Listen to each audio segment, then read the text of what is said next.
Good afternoon, everyone. Before I take questions, I'd like to wish everyone a Merry Christmas and Happy Holidays. This has been one of the toughest years we've ever faced as a nation. And the pandemic, the economic crisis, calls for racial justice, historic and punishing wildfires and storms. So this season of reflection carries a much deeper meaning than it usually does. Over 320,000 lives lost to this virus. And Jill and I send our prayers, as I'm sure all of you do, to all who are facing this dark winter with an empty seat at the dinner table where a loved one used to sit and talk and laugh and reminisce. Our hearts go out to all of you who have fallen on hard times, through no fault of your own, I might add. Unable to sleep at night, weighed down with the worry of what tomorrow will bring for you and for your family. We're especially grateful for the healthcare workers on the front lines, the scientists, the researchers, the clinical trial participants on the front lines of the vaccine who deserve our thanks and who delivered us scientific breakthrough. And for all of you who have deployed family members in the military, we know what it's like. We know what that experience is like, how difficult it can be, especially at this time of the year. Our family knows your sacrifice, and our hearts are always with you. But keep the faith. Throughout this year, we had to forego many of our favorite holiday traditions we have as families, as communities, and as a country. For the Bidens, we usually have 20 to 25 family members over for Christmas dinner. And then the immediate family, 14 of our kids and grandkids and their spouses for coming down the stairs on Christmas morning, but not this year.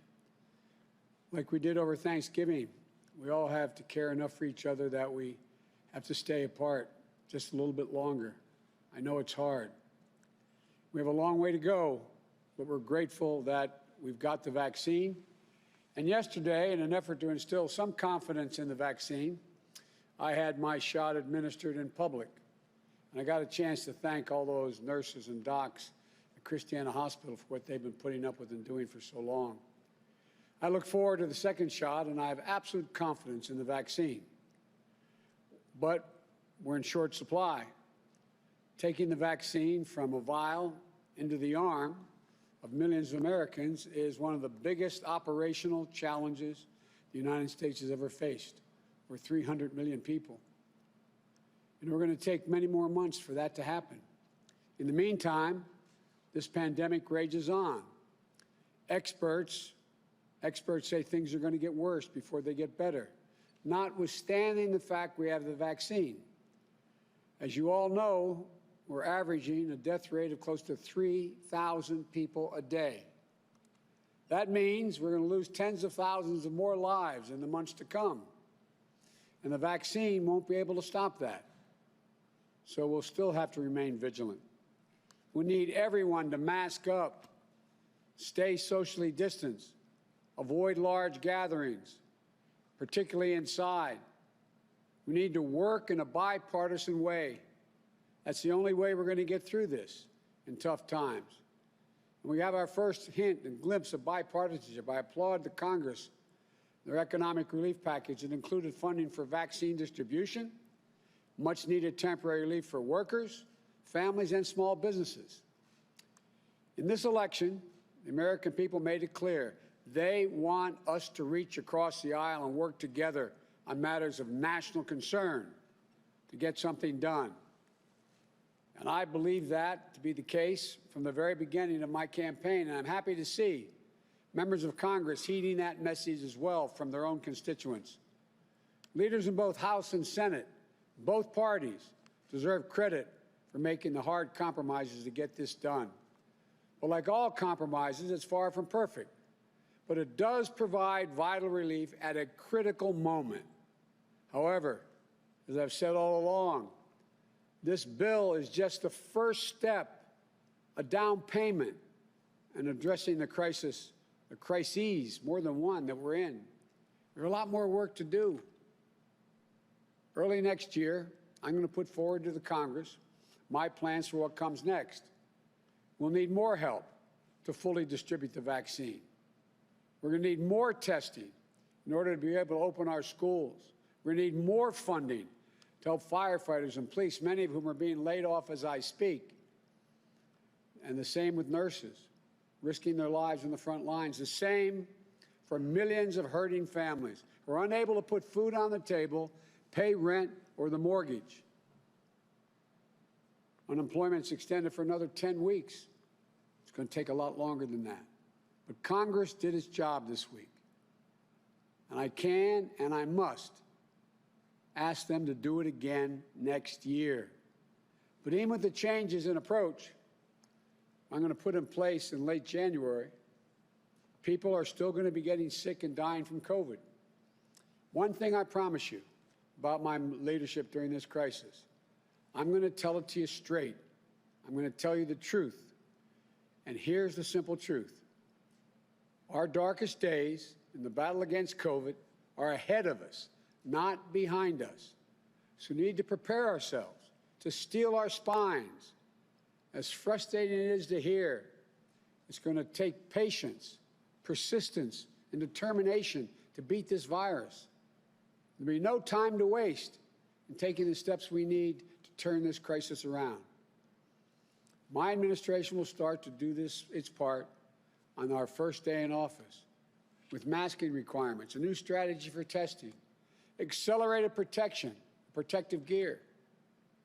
And we're going to challenge Congress and the American people to step up immediately as well to do their part. As with the relief bill passed by Congress, there's another challenge which my administration will confront on a bipartisan basis. A massive cybersecurity breach against the U.S. companies, many of them, as well as federal agencies. And there's still so much we don't know, including the full scope of the breach or the extent of the damage it has caused. But we know this much. This attack constitutes a grave risk to our national security. It was carefully planned and carefully orchestrated. It was carried out by using sophisticated cyber tools. The attackers succeeded in catching the federal government off guard and unprepared. Foreign actors have been working this breach since late last year, at least last year, setting the landscape to compromise our systems, scraping up sensitive information from our world-class tech sector and from private businesses and from United States government agencies. The truth is this: the Trump administration failed to prioritize cybersecurity. It did that from eliminating or downgrading cyber coordinators in both the White House and at the State Department, to firing the director of Cyberspace and Infrastructure Security Agency, to President Trump's irrational downplaying of the seriousness of this attack. Enough's enough. In an age when so much of our lives are conducted online, cyber attacks must be treated as a serious threat by our leadership at the highest levels. We can't let this go unanswered. That means making clear and publicly who is responsible for the attack and taking meaningful steps to hold them in account. Initial indications, including from Secretary Pompeo, Secretary of State, and Attorney General William Barr, suggest that Russia is responsible for this breach. It certainly fits Russia's long history of reckless disruptive cyber activities. But the Trump administration needs to make an official attribution. This assault happened on Donald Trump's watch when he wasn't watching. It's still his responsibility as president to defend American interests for the next 4 weeks. But rest assured that even if he does not take it seriously, I will. While I'm disappointed by the response of President Trump, I was pleased to see leaders in both parties in the Congress speak out loudly and clearly on this attack. Again, I want to thank prominent Republicans in the Senate, particularly for speaking out. It's a sign that with the new administration, we can confront these threats on a bipartisan basis with a united front here at home. That should be encouraging to the American people and a warning to our adversaries. In the meantime, the President's team for the next 4 weeks need to cooperate fully, which they haven't been doing, to share information that becomes available on both the impact and our response to ensure a smooth transition to protect the American people as administrations change. Over the next month, I intend to continue focusing on building my team so that the right people are in place on day one of my administration to take over this effort, to prioritize cybersecurity across the board. And I'll consult with experts to plan for the steps that my administration will take in order to secure our systems, improve our cyber defenses, and to better withstand future attacks that we know will come, and to impose cost on those who conduct them. And I fully expect bipartisan support from this based on what we've heard so far. Our adversaries are highly capable. Cyber threats are among the greatest threats to our global security in the 21st century. And I believe we have to treat them with the same seriousness of purpose that we treated threats of other unconventional weapons. We have to work with our allies to establish clear international rules and mechanisms to enforce them, and consequences for those countries that violate them. I want to close with this. As I look at the first of what will be millions of vaccinations going in the arms of Americans after hundreds of thousands of lives lost, a Congress finally passing an economic relief package after months and months of delay, and a new urgency for a bipartisan approach to cybersecurity after years of a president who refused to stand up to our adversaries and hold them accountable. I'm reminded of the quote of this season from a Jesuit priest named Alfred Delp. He wrote, quote, "Advent is a time for rousing." Delp believed at first we are shaken to our depths, and then we're ready for a season of hope. As a nation, we've certainly been shaken to our depths this year. Now it's time to awaken, to get moving, time for hope. We've gotten through tough times before in this nation. We'll get through these difficult times as well. And we'll do it by coming together, by working with one another, by being, you've heard me say many times, but we are at our best, the United States of America. There are certain things that rise way above partisan differences that threaten the United States. There are national security interests that require us to cooperate. And I'm confident we'll be able to do that. After a year of pain and loss, it's time to unite, to heal, to rebuild. For all those who are suffering right now, who've had enormous loss, and lie awake at night wondering what tomorrow's bring, I'd say, well, God bless you all, and I promise you, we're going to continue to push as hard as we can to finish the job. May God bless you all. May God protect our troops. Merry Christmas and happy holidays to you all. Now I'll be happy to take some questions. Megan, I'll let you tell me who's...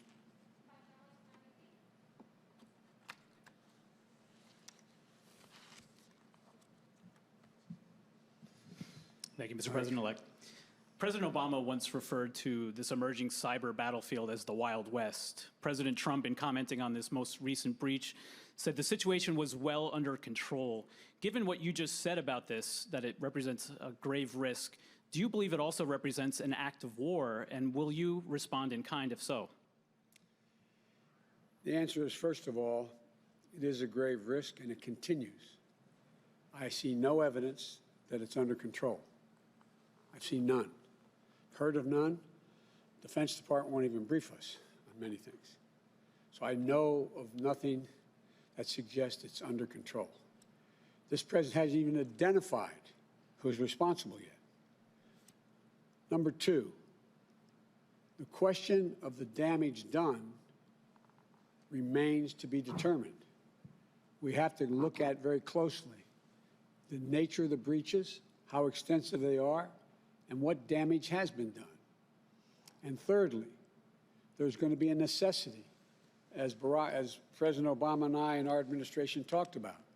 We need international rules of the road on cybersecurity. We have to bring along our allies and our friends so we hold everyone accountable who breaches any of these basic fundamental rules. And lastly, I believe that when I learn the extent of the damage and, in fact, who is formally responsible, they can be assured that we will respond, and probably respond in kind. There's many options which I will not discuss now. Why not lay out those kind of options publicly, though? Isn't part of the issue here deterrence and the fact that Russia felt some impunity, if it is indeed Russia, to do what they've done here? We have not done that in any other areas where we have faced international crises. We don't sit here and say that we're going to strike you with a nuclear weapon. We don't sit and we're going to say and so on. Let us determine what the extent of the damage is, and I promise you, there'll be a response. On another issue, sir, as you know, the runoff elections in Georgia could well determine whether there's a Democratic Senate in January or a Republican Senate in January. Are you waiting for the outcome of those two races to make some of the final selections for your cabinet, including the Attorney General, the most significant outstanding cabinet secretary you're yet to pick? No, not based on the Attorney General. It's just a matter of getting to it and through it and being able to announce them all. They'll all be announced either just before or just after. We're going to make an announcement tomorrow, and we may have another announcement between then and Christmas and New Year's. We're just working through all of the efforts to do due diligence. And lastly, has the issue of the investigation of your son come up in discussions with your team and with potential candidates about the Attorney General? No. I guarantee you I'm going to do what I said. The Attorney General of the United States of America is not the President's lawyer. I will appoint someone who I expect to enforce the law as the law is written, not guided by me. Thank you, sir.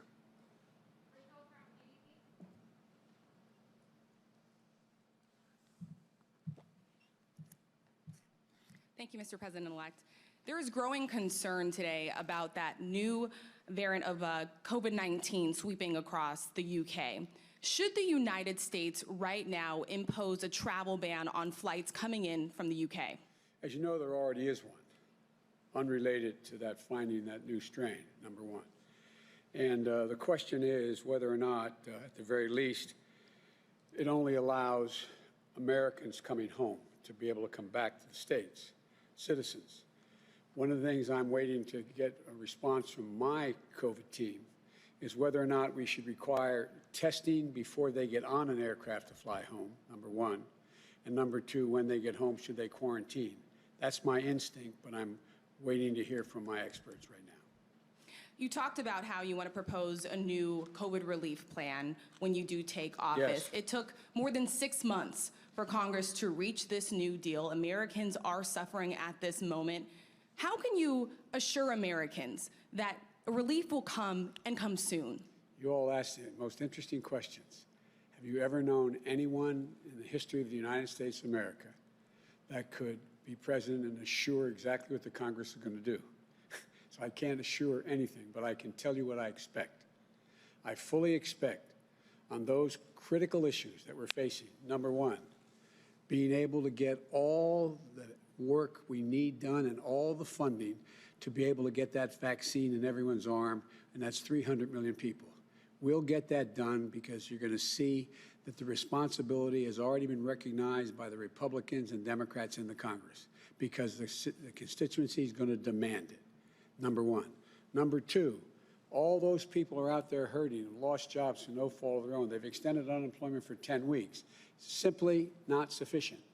Necessary to get it done, to get through the holidays, but I predict to you we'll get cooperation and get that done.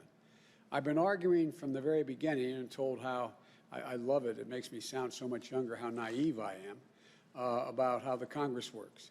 I think I've been proven right across the board. The things that are left to deal with, from employment to people needing unemployment insurance, to the ability to have access to health care, the ability to get the treatment for free, et cetera. All of that is something that the public is not going to stand for us not doing. And I think with Donald Trump not in the way, that will also enhance the prospect of things getting done. Will your plan include a new round of stimulus checks to the American people? And if Yes. so, for how much? Well, look, that's a negotiating issue, but it will. Yes, it will. And I think, by the way, I think we owe Bernie Sanders and his Republican colleagues thanks for getting not all the stimulus we looked for, 1,200, but getting 600 done.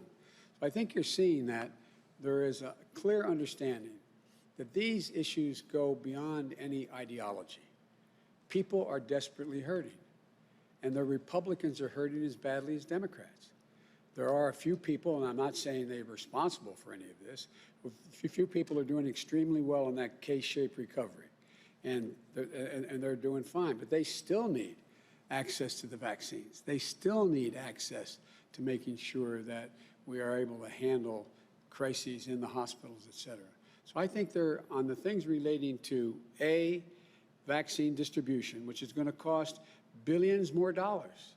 It's simply going to cost billions more dollars. We need national standards to lay out to help governors determine how they're going to get that vaccine throughout their communities, number one. Number two, we're going to need to take care of those people who, through no fault of their own, are unemployed. They've worked like hell, but they have no job because of the COVID crisis. And thirdly, we're going to have to begin to rebuild the country. We can't wait. We can't wait to rebuild the economy.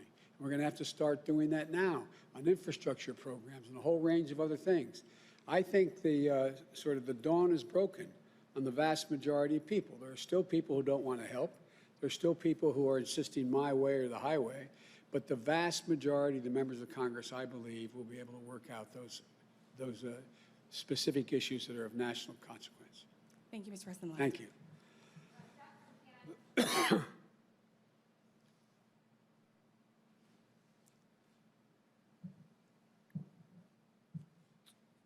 Mr. President-elect, thank you. Thank you. I'm still not sure if I heard you say specifically, sir, what is your ask of the Congress? In just 1 month's time, what is your ask of the Congress after you have watched over these many months when people in your party as well did not necessarily act as quickly as some Americans would have liked? What is your ask, sir? My ask will be laid out there in detail, but it relates to 4 things. Number one, making sure we have all the money we need to get the vaccine to 300 million Americans at a minimum over the next year, the next calendar year. Number one.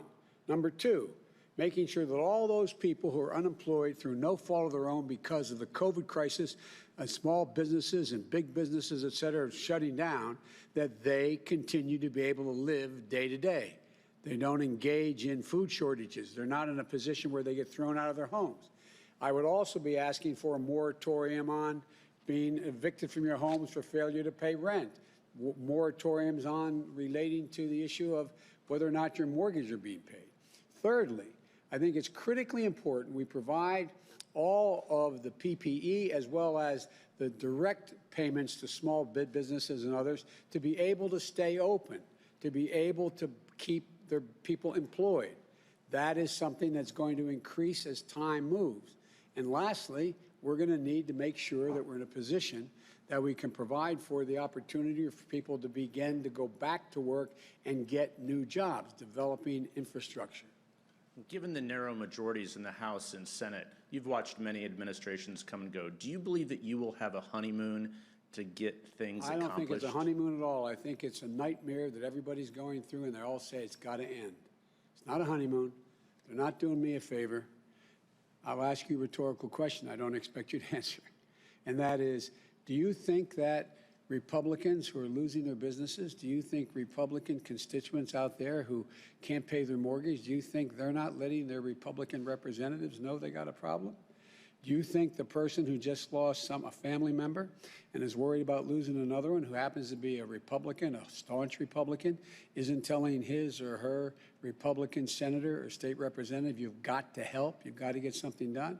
Do you think all those people who are making judgments of whether or not my child will be able to go to school and I have to stay home and I can't go to work, therefore I have no income, are all Democrats? I think there's just been a dawning here. And look, you have a different team in town.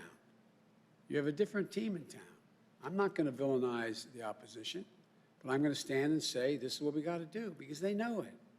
They know it. It's not like I'm saying what we want to do is we want to make sure that we are going to sign a new trade agreement with A, B, or C. This is life and death. That's why I believe we'll get it done. Sir, if I could ask a follow-up to the Attorney General decision. You and President Obama selected Eric Holder on December 1st. Every recent president has selected their Attorney General by this point. What is taking you so long to make this critical decision? And do you believe that this is a time in the post-Trump era where you need someone who is not steeped in politics, who may have a life's work above or beyond politics?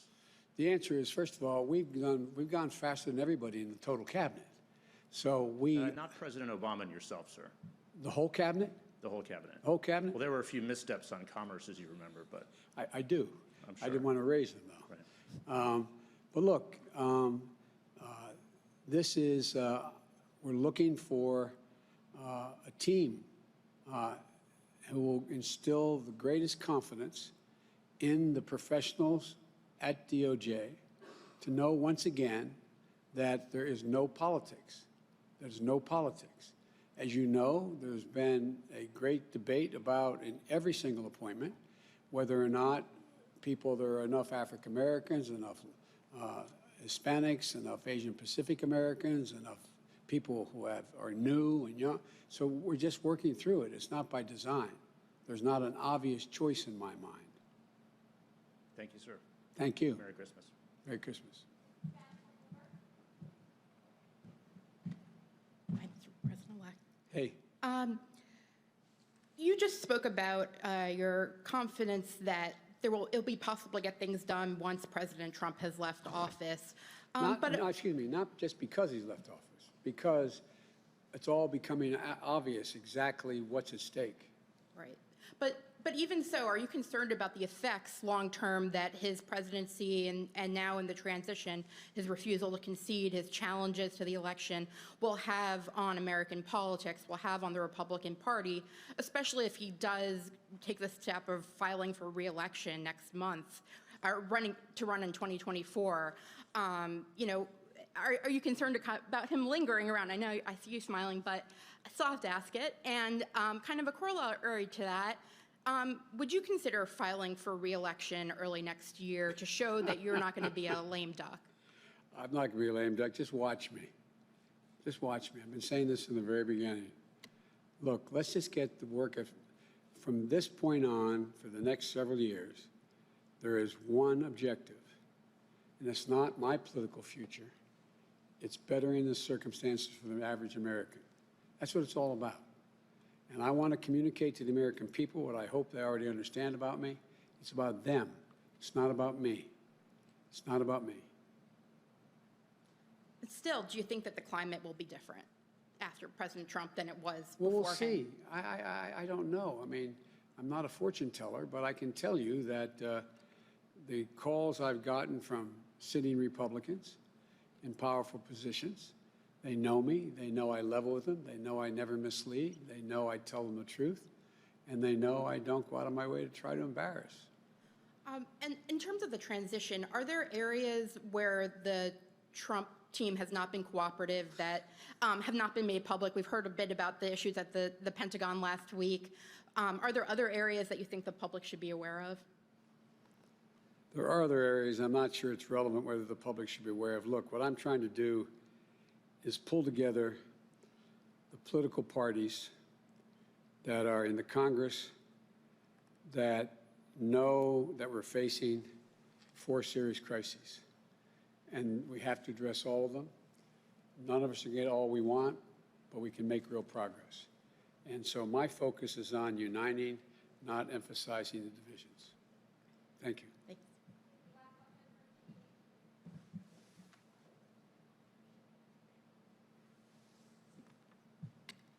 Thank you, Mr. President-elect. Russia, as you said, is suspected of carrying out this massive cyber hack.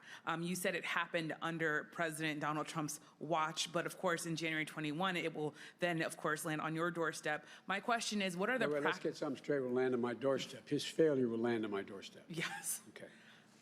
What are the practical implications of overseeing a government where experts say it could take years to know where the hackers went and years to remove them? How can you ensure that the systems will be safe given what experts are saying? I can't ensure, but I can demand, based on the experts both here and among our allies, what is needed to find that out. It may cost literally billions of dollars to secure our cyberspace. It may take a great deal to get it done. First and foremost, it takes people who are knowledgeable and vigilant about what is happening and how it's happening. And so I'm just going to do all that need be done, all that need be done to determine, A, the extent of the damage, B, the nature of how it occurred, C, what I should be doing internally in terms of my administration to protect against it in the future, and number 4, getting together with our allies to try to set up an international system of what constitutes appropriate behavior in cyberspace and get us all to get to the point where we all hold any other country liable for their breaking out of those basic rules. And just to be clear at the top of that, did you say you couldn't ensure that the systems would be safe when you came into office then? Of course I can't. I don't know what the state of them is. They're clearly not safe right now. And then between now and January 20th, the likelihood of my being able to garner all the information, the extent and depth of the violations, exactly how the codes or how it were breached, what was done, is not within my power to do that. But it will be an overwhelming focus for my administration. And my other question is on immigration. Yes. I was just reading about the fact that officials in your transition, Jake Sullivan, Susan Rice, they say you won't be immediately rolling back Trump immigration policies. And I stress immediately.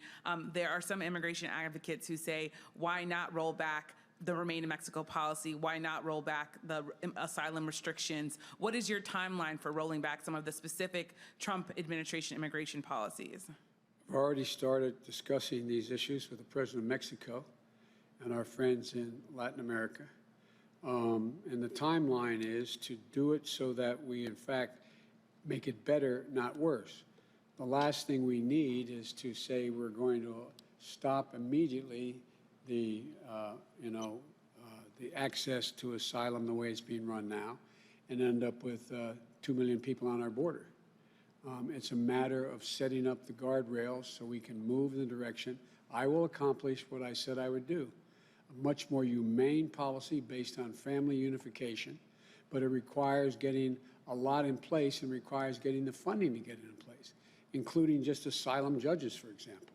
So it's a matter of it will get done, and it will get done quickly, but it's not going to be able to be done on day one, lift every restriction that exists and find out that and go back to what it was 20 years ago and all of a sudden find out we have a crisis on our hand that complicates what we're trying to do. Would you say to immigration, what would you say to immigration advocates then who say maybe you're possibly dragging your feet too and it might take too long? It sounds like you're saying you need to be patient. Look at me. I've never told them anything I haven't done. I'm working with them now. We're dealing with some of those very organizations as we speak. And I will do what I said.